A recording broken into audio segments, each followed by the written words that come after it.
Assalamualaikum warahmatullahi wabarakatuh. Alhamdulillahirabbil alamin wa bihi nasta'in wa ala umurid dunya waddin wassalatu wassalamu ala asrofil anbiya wal mursalin wa ala alihi washabihi ajmain.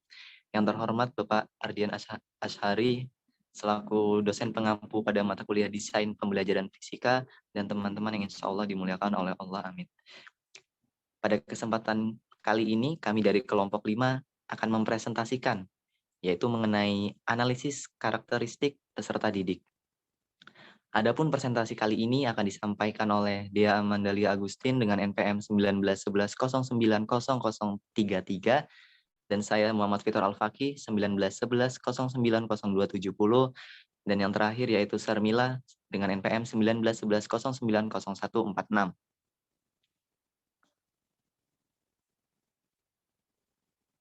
Adapun materi yang akan dipresentasikan meliputi yang pertama, pengertian karakteristik peserta didik, yang kedua adalah faktor-faktor karakteristik peserta didik, yang ketiga adalah manfaat menganalisis karakteristik peserta didik, yang keempat adalah menganalisis karakteristik peserta didik, dan yang terakhir adalah langkah-langkah analisis karakteristik peserta didik.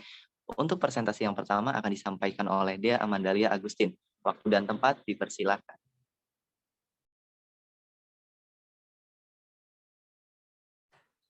Baik, terima kasih kepada moderator. Materi yang pertama yaitu pengertian karakteristik peserta didik. Seorang guru dalam proses perencanaan pembelajaran perlu memahami tentang karakteristik dan kemampuan awal peserta didik. Analisis kemampuan awal peserta didik merupakan kegiatan mengidentifikasi peserta didik dari segi kebutuhan dan karakteristik untuk menetapkan spesifikasi dan kualifikasi perubahan perilaku atau tujuan dan materi.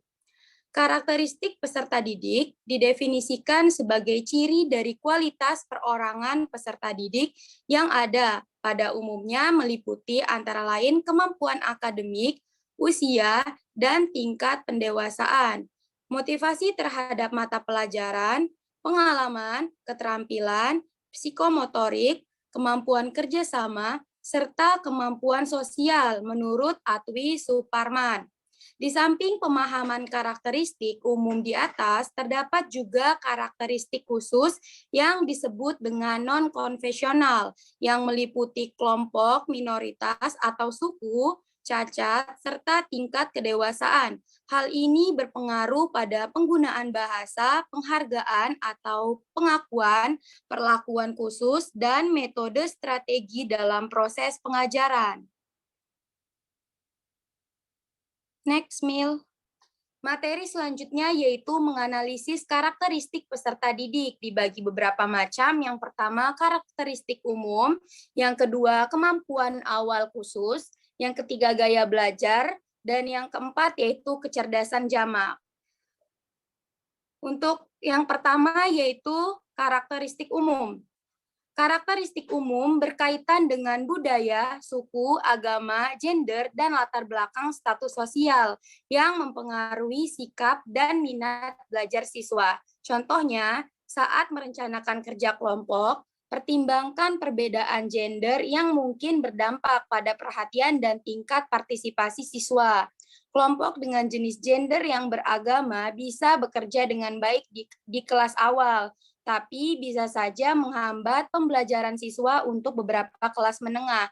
Dengan memperhatikan karakteristik umum, siswa kita bisa merancang dan mengimplementasikan pelajaran bermakna yang menjawab kebutuhan unik setiap siswa. Yang kedua yaitu kemampuan awal khusus. Kemampuan awal merujuk pada pengetahuan dan keterampilan yang sudah atau belum dimiliki siswa.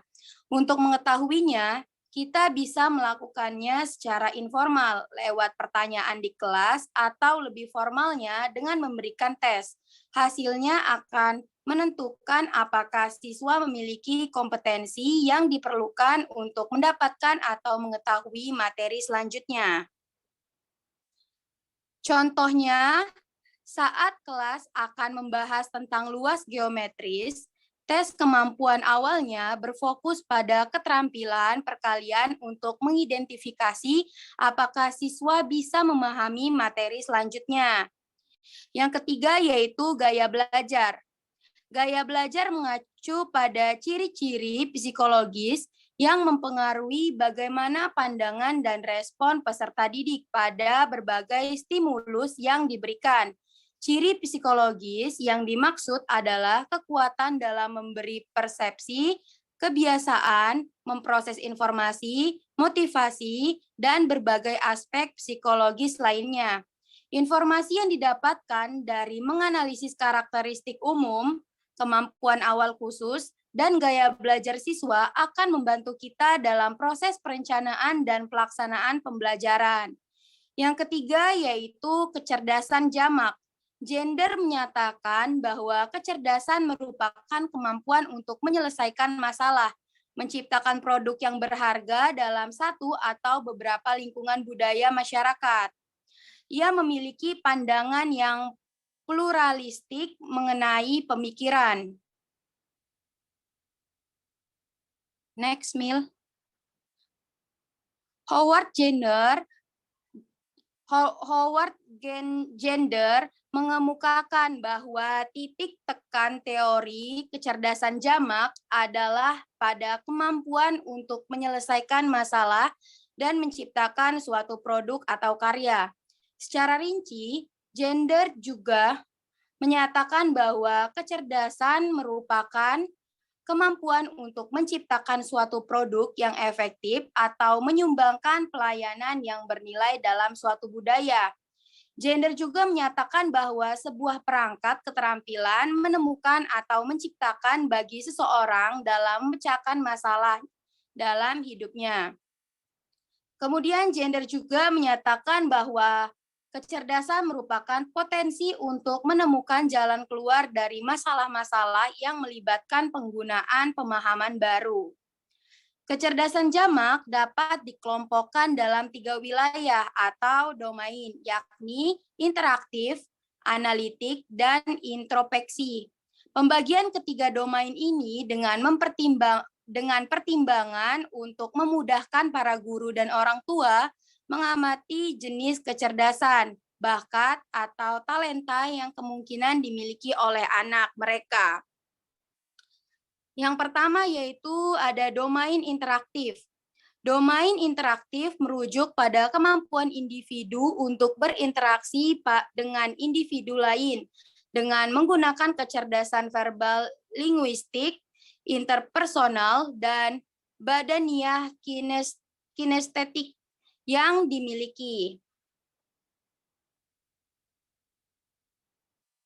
Kemudian ada kecerdasan verbal.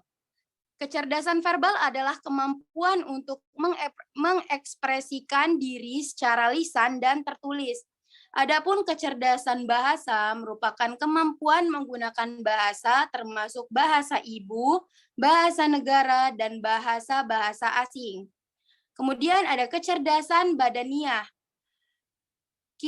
Kinestetik adalah kemampuan untuk menggunakan seluruh tubuh dalam mengekspresikan ide perasaan yang menggunakan tangan untuk menghasilkan atau mentransportasikan sesuatu.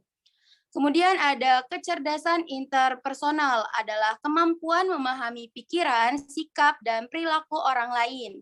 Dapat pula dikatakan bahwa kecerdasan interpersonal merupakan kemampuan untuk mempersepsi dan membedakan suatu hati, maksud, motivasi, dan keinginan orang lain, serta kemampuan memberikan respon secara tepat terhadap suatu hati, temperamen, motivasi, dan keinginan orang lain.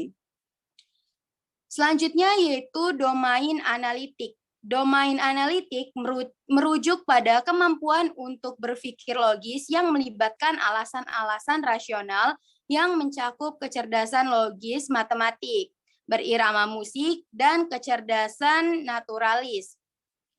Kecerdasan berirama musik adalah kemampuan untuk berpikir dengan menggunakan musik, mendengarkan pola-pola, dan mengenal serta mungkin memanipulasinya.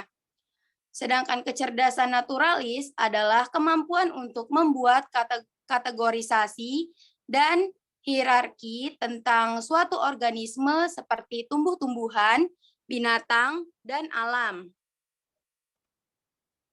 Next.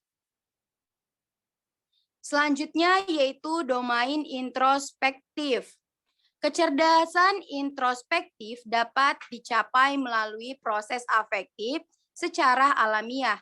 Artinya, diperlukan keterlibatan aspek emosional untuk melihat sesuatu lebih dalam dari sekedar memandang, tetapi mampu membuat hubungan emosional antara apa yang sedang dipelajari dengan pengalaman masa lalu. Domain introspeksi mencakup kemampuan visual, intrapersonal, dan eksistensial. Kecerdasan visual spesial disebut juga dengan kecerdasan gambar atau kecerdasan pandangan ruang, yaitu kemampuan persepsi dunia visual dan spesial secara akurat, serta mentransportasikan persepsi visual dan spesial tersebut dalam berbagai bentuk. Selanjutnya ada kecerdasan intrapersonal adalah kemampuan memahami diri sendiri dan bertindak berdasarkan pemahaman tersebut. Kecerdasan interpersonal mencakup kemampuan menahan diri yang akurat, meliputi kekuatan dan keterbatasan diri, suasana hati, maksud, motivasi, temperamen, dan keinginan, serta kemampuan berdisiplin diri, memahami, dan menghargai diri. Next, selanjutnya yaitu faktor-faktor karakteristik peserta didik atau karakteristik kemampuan awal peserta didik yang perlu dipahami oleh guru. Dibagi menjadi dua, ada latar belakang akademik dan faktor sosial. Yang pertama yaitu latar belakang akademik. Dibagi menjadi beberapa macam. Yang pertama yaitu jumlah peserta didik. Guru perlu mengetahui beberapa jumlah peserta didik yang akan diajar untuk mengetahui apakah mengajar pada kelas kecil atau kelas besar. Pemahaman guru terhadap jumlah peserta didik akan mempengaruhi persiapan guru dalam menentukan materi, metode, media, waktu yang dibutuhkan, dan evaluasi pembelajaran yang dilaksanakan. Untuk mengetahui jumlah peserta didik, maka guru dapat berkoordinasi dengan bagian akademik. Yang kedua yaitu latar belakang peserta didik. Pemahaman guru terhadap latar belakang peserta didik seperti latar belakang keluarga, ekonomi, tingkat hobi, dan lain sebagainya juga berpengaruh terhadap proses perumusan perencanaan sistem pembelajaran. Untuk memperoleh data tentang latar belakang peserta didik dapat diperoleh melalui pengisian biodata oleh peserta didik. Baik, terima kasih penjelasan dari saya. Selanjutnya saya kembalikan kepada moderator. Baik, terima kasih untuk Dea Mandalia Agustin yang telah mempresentasikan materinya. Selanjutnya untuk presentasi kedua, yaitu Sarmila, waktu dan tempat dipersilakan. Baiklah, selanjutnya indeks prestasi. Indeks prestasi peserta didik juga menjadi penting untuk diketahui oleh guru, agar materi yang diberikan sesuai dengan kemampuan. Yang pertama dapat disesuaikan dengan tingkat prestasi yang mereka miliki.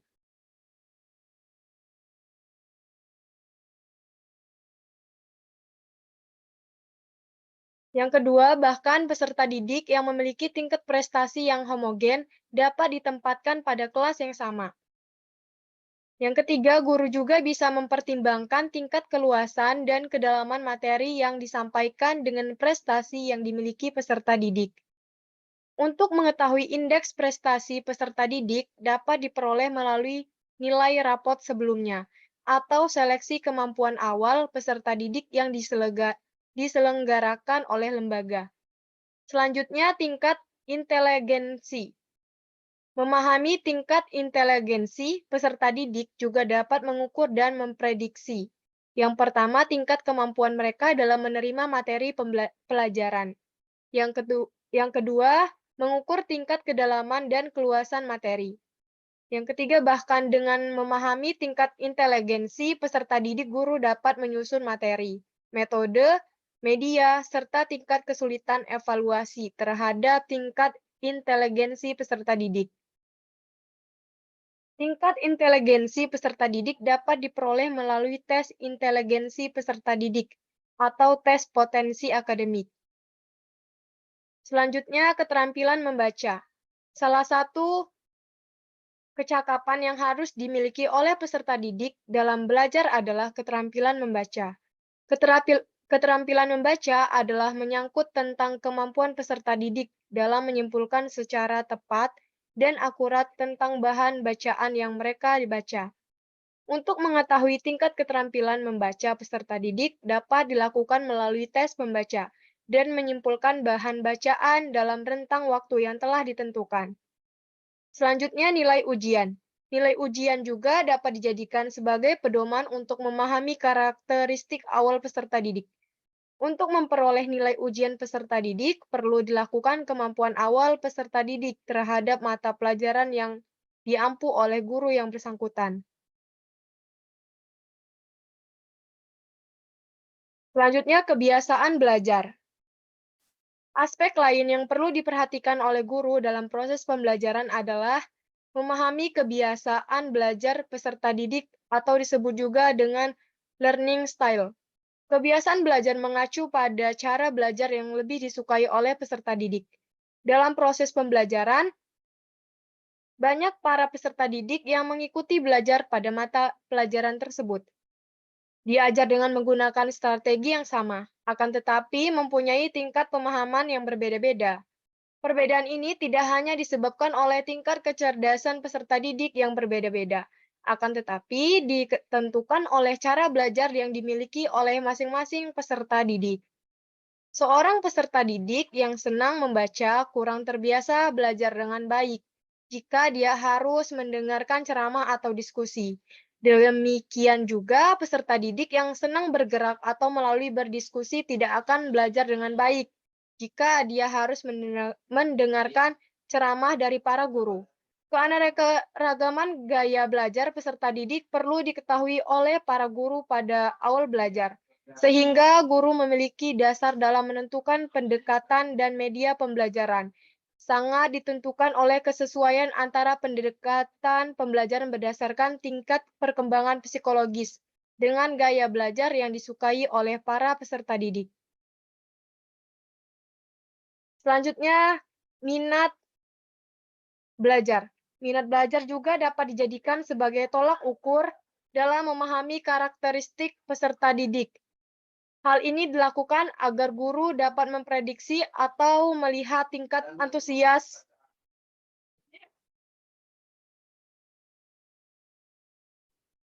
peserta didik. Hal ini dilakukan agar guru dapat memprediksi atau melihat tingkat antusias terhadap pembelajaran yang disampaikan. Oleh sebab itu, guru perlu melakukan wawancara atau pengisian angket agar dapat merangkum seluruh penilaian yang mencerminkan tentang minat peserta didik terhadap mata pelajaran yang akan disampaikan.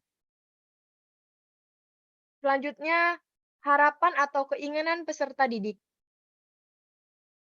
Harapan atau keinginan peserta didik terhadap mata pelajaran yang akan diberikan juga bisa dijadikan sebagai patokan guru dalam memahami karakteristik peserta didik.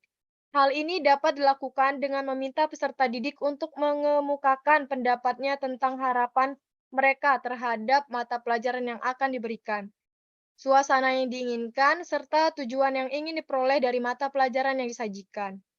Selanjutnya, lapangan kerja yang diinginkan. Hal ini yang dapat dilakukan dengan pengisian angket, sehingga berdasarkan informasi ini, seorang guru dapat memberikan bimbingan dan motivasi terhadap peserta didik dalam upaya pencapaian cita-cita mereka inginkan.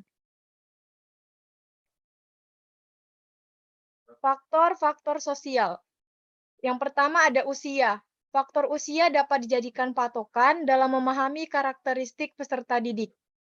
Memahami usia peserta didik akan berpengaruh terhadap pemilihan pendekatan pembelajaran yang akan dilakukan.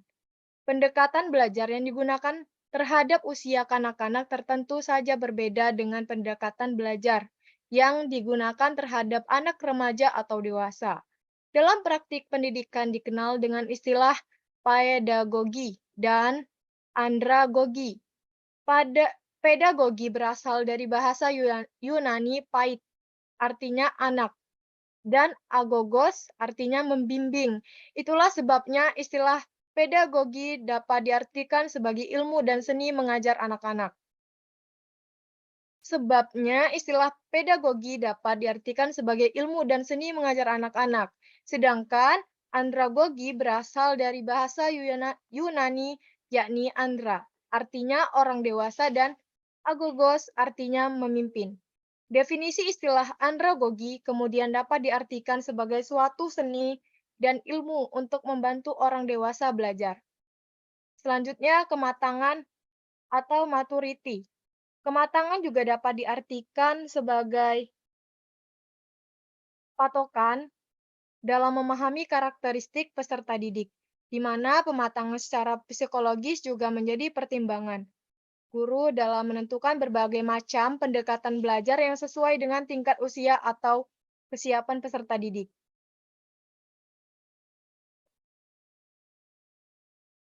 Dalam ilmu psikologis pendidikan, kematangan ini disebut juga dengan perkembangan. Perkembangan merupakan suatu perubahan yang bersifat kualitatif dari fungsi-fungsi tubuh manusia, baik jasmani maupun rohani. Dari perkembangan jasmani dan rohani manusia yang terjadi pada setiap fase kehidupan manusia, mengarah kepada terjadinya proses kematangan. Kematangan ini mencakup yang pertama kematangan prenatal, yaitu anak yang berusia 2,5 kurang lebih 9 tahun, akan mengalami kematangan fungsi syaraf, serta refleksi untuk menggerakkan tubuh bayi. Selanjutnya perkembangan vital, yaitu lahir, menangis, dan tak berdaya. Tetapi setelah mengalami fase tersebut, ketiga aspek di atas dapat berfungsi dan menjadi matang. Selanjutnya kematangan ingatan, yaitu 2 kurang lebih 3 tahun. Fungsi ingatan anak mulai berkembang, sehingga telah mampu menerima kesan dan ingatan serta menuju kesempurnaannya pada usia berikutnya.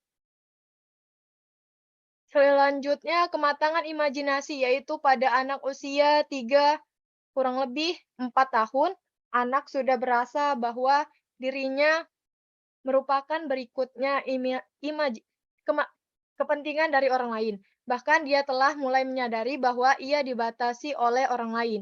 Pada usia berikutnya, imajinasi tersebut akan berkembang menuju kematangannya. Selanjutnya, kematangan pengamatan, yaitu pada usia 4 kurang lebih 6 tahun, sudah berkembang fungsi pengamatan untuk mengenal lingkungan sekitar, sehingga pada tahun-tahun berikutnya fungsi-fungsi kematangan menjadi dominan. Kematangan intelektual, yaitu pada anak usia 6 atau 7 tahun. Anak sudah mulai berpikir secara logis, baik dan buruk. Dan pada tahun berikutnya, perkembangan dan fungsi intelektual anak akan menuju ke kematangannya, sering juga disebut proses pembelajaran yang diperoleh. Dengan demikian, pemahaman guru terhadap fase-fase perkembangan atau kematangan psikologis peserta didik dapat membantu guru dalam menentukan pendekatan pembelajaran peserta didik yang relevan dengan usia kematangan psikologis peserta didik. Baik, yang selanjutnya yaitu rentangan perhatian atau attention span. Rentang perhatian peserta didik adalah jumlah waktu normal peserta didik dapat berkonsentrasi dalam mendengarkan uraian pembelajaran. Berdasarkan hasil penelitian yang dilakukan oleh tahun 1984 terhadap mahasiswa menunjukkan bahwa mereka dapat berkonsentrasi penuh sekitar 60% dari jumlah waktu yang ada. Dengan demikian dapat dipahami bahwa memahami rentang perhatian peserta didik dalam belajar akan menentukan kualitas informasi yang diperoleh peserta didik dalam proses belajar. Yang selanjutnya, bakat-bakat. Istimewa sebagaimana dipahami bahwa setiap peserta didik memiliki berbagai macam potensi yang berbeda satu sama lainnya. Untuk itu, guru perlu memahami perbedaan bakat tersebut agar dapat dikembangkan secara optimal. Selanjutnya, hubungan dengan sesama peserta didik. Berdasarkan penelitian ilmiah yang dilakukan bahwa interaksi antara guru dan peserta didik dengan yang lainnya tidak lagi menjadi hubungan secara sepihak, tetapi lebih jauh merupakan hubungan emosional dan simpatik atau interaktif lewat proses belajar mengajar. Peserta didik tidak lagi menjadi objek didik, tetapi telah teredukasi dengan polarisasi pemikiran hari yang menyatakan bahwa peserta didik sebagai subjek didik. Proses interaksi yang menyenangkan dan menggairahkan menjadikan belajar yang efektif. Dengan demikian, memahami hubungan antar peserta didik bisa membantu para guru dalam mengembangkan pendekatan-pendekatan belajar yang bertumpu kepada kerjasama peserta didik dalam proses belajar. Next. Selanjutnya, keadaan sosial ekonomi. Pemahaman guru terhadap keadaan sosial ekonomi para peserta didik juga dapat membantu guru dalam menentukan pendekatan dan sumber belajar. Secara kasat mata dapat diperhatikan bahwa sebagian besar peserta didik mengalami kendala dalam memenuhi kebutuhan sumber belajar sebagai akibat dari rendahnya ekonomi dalam keluarga. Berkenaan dengan hal itu, dibutuhkan kreativitas guru dalam membuat atau menentukan sumber belajar dan media yang terjangkau, serta tersedianya lingkungan belajar bagi para peserta didik. Manfaat memahami karakteristik peserta didik terdiri dari berbagai macam, yaitu yang pertama, memperoleh gambaran yang lengkap dan terperinci tentang kemampuan awal para peserta didik yang berfungsi sebagai prasyarat bagi bahan baru yang akan disampaikan. Diharapkan bahan baru itu tidak terlalu mudah atau tidak terlampau sulit bagi peserta didik untuk mempelajarinya. Yang lebih baik ialah bahan baru merupakan kelanjutan prasyarat yang telah dimiliki oleh peserta didik sebelumnya. Dengan demikian, diharapkan dapat tercapai tingkat keberhasilan belajar secara optimal. Memperoleh gambaran tentang luas dan jenis pengalaman yang dimiliki oleh peserta didik. Dengan berdasarkan pengalaman tersebut, guru dapat memberikan bahan yang lebih nyekrup dan memberikan contoh serta ilustrasi yang tidak asing bagi peserta didik. Dengan demikian, peserta didik akan lebih mudah menerima dan menyerap bahan-bahan yang baru disajikan oleh para guru. Next. Yang ketiga, mengetahui latar belakang sosial kultural para peserta didik, termasuk latar belakang keluarga, seperti tingkat pendidikan orang tua, tingkat sosial ekonomi, dan dimensi-dimensi kehidupan lainnya yang melatar belakangi perkembangan sosial, emosional, dan mental mereka. Dengan demikian, para guru dapat memberikan bahan yang lebih sesuai dengan metode yang lebih efisien. Yang keempat, mengetahui tingkat pertumbuhan dan perkembangan peserta didik, baik jasmaniah maupun rohaniah. Tingkat perkembangan tersebut besar pengaruhnya terhadap keberhasilan belajar dan cara belajar peserta didik. Dengan demikian, guru dapat merancang suatu rencana pengajaran yang lebih sesuai bagi mereka atas kesiapan membaca dan menunjuk para perilaku yang harus diperoleh oleh peserta didik sebelum peserta didik mulai membaca. Kematangan menunjuk pada pertumbuhan biologis yang terjadi berkat pengaruh hereditas, misalnya pertumbuhan berat, tingkat badan, besarnya otot, suara, dan lain-lain. Yang kelima, untuk menentukan kelas-kelas tingkah laku awal ada 3 jenis.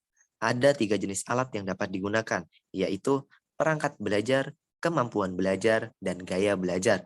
Antara yang satu dengan yang lainnya berhubungan dengan konsep tingkah laku awal. Yang kelima, mengetahui aspirasi dan kebutuhan para peserta didik. Dengan cara itu, guru dapat merancang strategi yang lebih tepat untuk memenuhi kebutuhan dan aspirasi itu, baik secara individual maupun secara kelompok.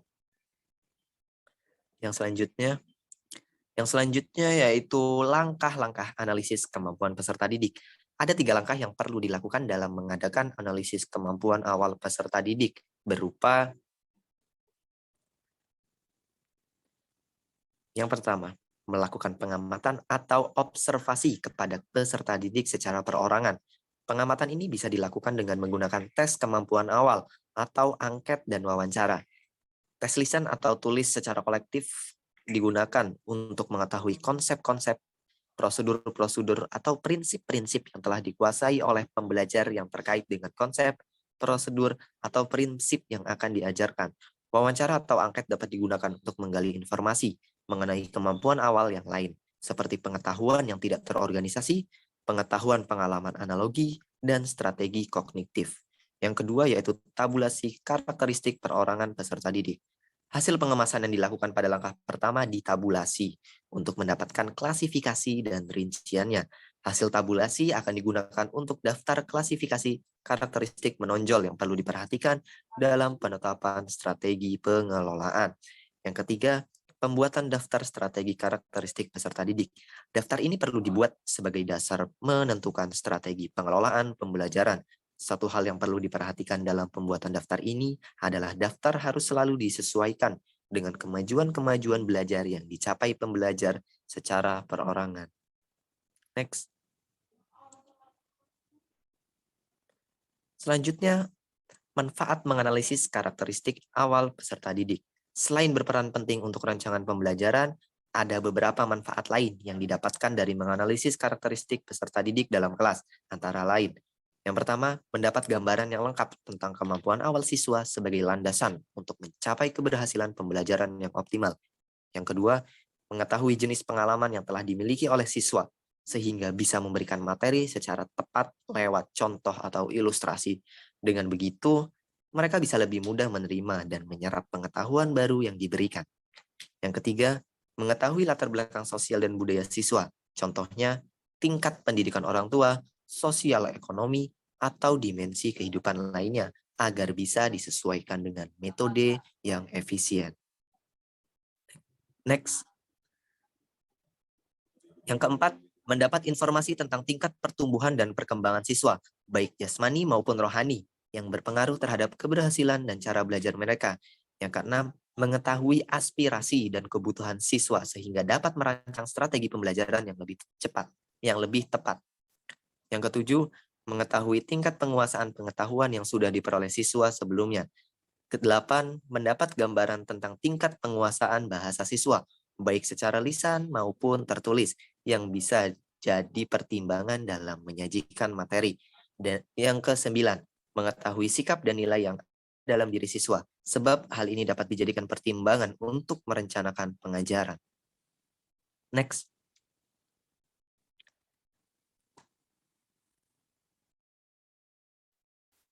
Baik, terima kasih untuk para pemateri yang telah mempresentasikan materinya.